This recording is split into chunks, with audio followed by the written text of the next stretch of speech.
بسم اللہ الرحمن الرحیم۔ السلام علیکم۔ میں گواہی دیتا ہوں کہ اللہ کے سوا کوئی معبود نہیں، وہ برحق ہے، اور حضرت محمد صلی اللہ علیہ وآلہ وسلم اللہ کے بندے اور آخری رسول ہیں۔ دوستو، آج سورہ کوثر کا بڑا ہی کمال عمل ہے، اس کی بہت بڑی برکتیں اور فضیلتیں ہیں۔ آپ سورہ کوثر کو بس اس طرح پڑھ لیں، انشاءاللہ آپ کو میں گارنٹی دیتا ہوں آپ جیسا چاہیں گے ویسا ہوگا۔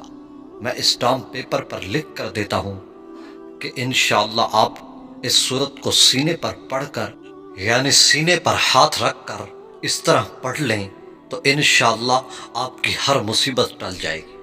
دوستو، سورہ کوثر یعنی کوثر ایک جنت کی نہر کا نام ہے، اور یہ نبی کریم صلی اللہ علیہ وآلہ وسلم کو عطا کیا گیا ہے، جو قیامت کے دن آپ صلی اللہ علیہ وآلہ وسلم اس حوض کوثر سے اپنی امت کو پانی پلائیں گے۔ اس سورت کی بہت بڑی فضیلت ہے، بس آپ کو جس طرح اس ویڈیو میں بتایا جائے آپ نے بالکل اسی طرح کرنا ہے، انشاءاللہ پھر خود اس کا معجزہ اپنی آنکھوں سے دیکھیں گے۔ دوستو، آپ نے اس سورہ کوثر کو اِنَّا أَعْطَيْنَاكَ الْكَوْثَرَ فَصَلِّ لِرَبِّكَ وَانْحَرْ إِنَّ شَانِئَكَ هُوَ الْأَبْتَرُ، بس اس طرح آپ نے سورہ کوثر کو پڑھنا ہے۔ انشاءاللہ جس طرح آپ کو بتا رہا ہوں آپ نے بالکل ویسے کرنا ہے، اور اتنا آسان عمل ہے کہ اس کے لیے کسی خاص وقت کی ضرورت نہیں ہے، آپ جس وقت چاہیں پڑھ سکتے ہیں۔ دوستو، آپ کو طریقہ بتا رہا ہوں، آپ نے غور سے سن لینا ہے تاکہ کوئی بات مس نہ ہو جائے، پھر بعد میں یہ شکایت آتی ہے کہ ہمارا کام نہیں ہوا۔ انشاءاللہ بڑا ہی مجرب عمل ہے۔